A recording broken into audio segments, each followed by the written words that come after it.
Everyone talks about Paul as a god, a leader, a symbol, a messiah, but almost no one asks the simplest and most tragic question in Dune. Was he ever allowed to be loved as a human being?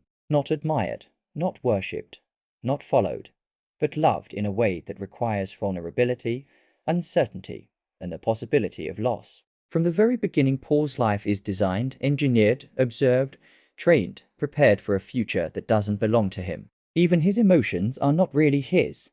They are filtered through prophecy, expectation, and purpose.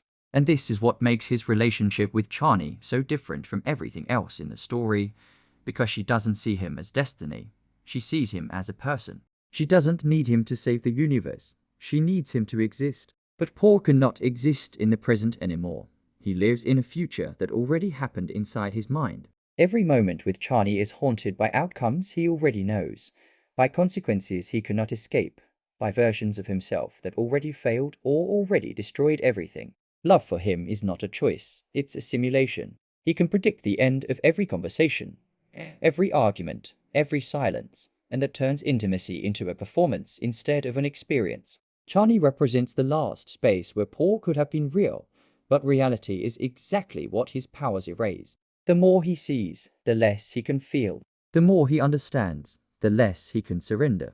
Love requires not knowing what will happen next, and Paul's entire existence is built on knowing too much. This is why their relationship feels doomed even before anything tragic happens, because Paul is not choosing Chani, he is choosing the version of her that fits into the future he already accepted. And that is not love, that is management. He manages emotions the same way he manages fate, by minimizing damage instead of risking himself. Chani senses this, even if she cannot fully explain it. She feels that he is always slightly elsewhere, always slightly absent, always looking past her towards something bigger, something heavier, something inevitable. And this is the real cruelty of Paul's power. It doesn't make him incapable of love. It makes love meaningless. He can never be surprised, never be changed by another person, never truly give himself, because giving himself would require letting go of control. And control is the only thing keeping the universe from collapsing. Paul sacrifices intimacy not because he doesn't care, but because caring would make him human again. And being human is too dangerous for someone carrying the future of billions. Dune 3 turns their relationship into a quiet tragedy, not a dramatic breakup, not a betrayal, but a slow emotional disappearance. Chani loses Paul not to death, not to war, but to purpose. He becomes a function of destiny instead of a partner in life. And the most painful part is that no one forced him to make this sacrifice. The universe simply made it necessary. This is why Paul's story is not romantic. It's anti-romantic. It shows what happens when responsibility becomes so large that it consumes the ability to love at all. Paul doesn't lose Chani because the world is cruel. He loses her because the world demands a god, not a man. And the final question Dune leaves hanging is not whether their love could have survived, but whether love can exist at all in a reality where the future is already known. Because love is built on risk, on unpredictability, on the chance that things might fail. And Paul lives in a world where failure has already been calculated.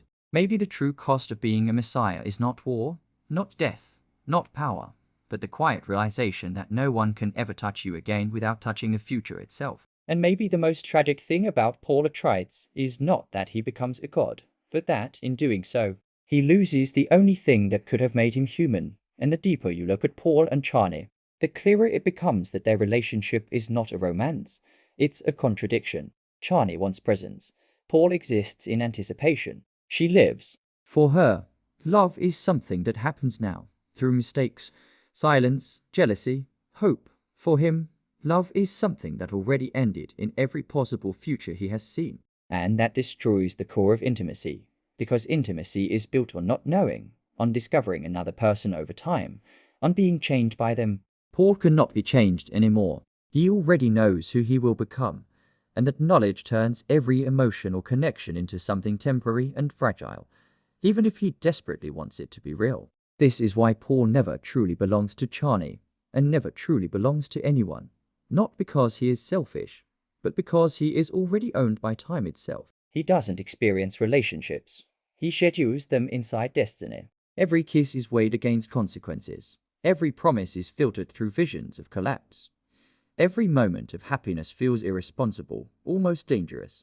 Chani represents everything Paul is no longer allowed to be: impulsive, uncertain, emotional, human. She can afford to love without knowing the outcome. Paul cannot afford anything anymore. And this creates a tragic asymmetry, because Chani loves Paul as he is, while Paul loves Chani as a memory of a life he can no longer live. He doesn't move toward her. He looks back at her from the future. Their relationship becomes a bridge between two incompatible realities, one where life is still open, and one where it is already closed. This is why their connection feels painful instead of comforting, because love in Dune is not a refuge. It is a reminder of everything Paul sacrificed to become what the world needed. Chani doesn't lose Paul to another woman, to betrayal, or to death. She loses him to meaning, and meaning is the most merciless rival imaginable, because you cannot argue with it, you cannot fight it, you cannot escape it without destroying everything it supports. Paul becomes emotionally unreachable not because he doesn't care, but because caring too much would destabilize the future he is holding together. Love becomes a liability. Vulnerability becomes a risk factor. Intimacy becomes a weakness. And that's the moment Dune reveals its cruelest idea: that some forms of responsibility are so heavy they make basic human emotions impossible. Paul is not punished for loving Chani, he is punished by loving her. Every time he feels something real, it reminds him of what he is no longer allowed to want.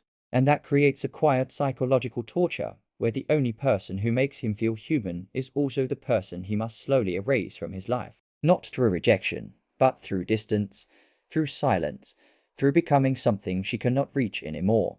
And the most devastating part is that Chani never stops being real. She never turns into a symbol, never becomes destiny. She stays human in a world that no longer values humanity. Which means the tragedy is not just that Paul loses love, but that love itself has no place left in the universe he creates.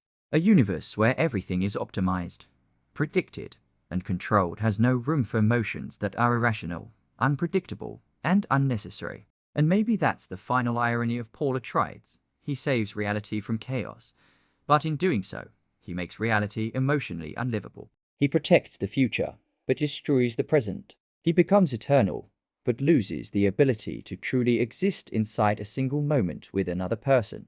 And that leaves one last uncomfortable question hanging over Dune 3. If love cannot survive in a world ruled by destiny, then what exactly is that world being saved for? And maybe this is why Paul and Chani never get a real ending. Because real endings belong to human stories, not to myths. Their relationship doesn't explode, doesn't collapse, doesn't resolve. It simply dissolves. Like everything living in a world where the future matters more than the present. Paul doesn't choose destiny over love. He slowly loses the ability to choose at all. And that's what makes his story so deeply tragic. Not that he loses Chani, but that he loses the part of himself that could ever truly belong to anyone. In the end, Paul doesn't stand alone because everyone leaves him. He stands alone because no one can reach him anymore without touching the weight of the universe itself. And maybe that's the quiet truth Dune leaves us with, that becoming more than human always costs exactly the thing that makes life worth saving in the first place.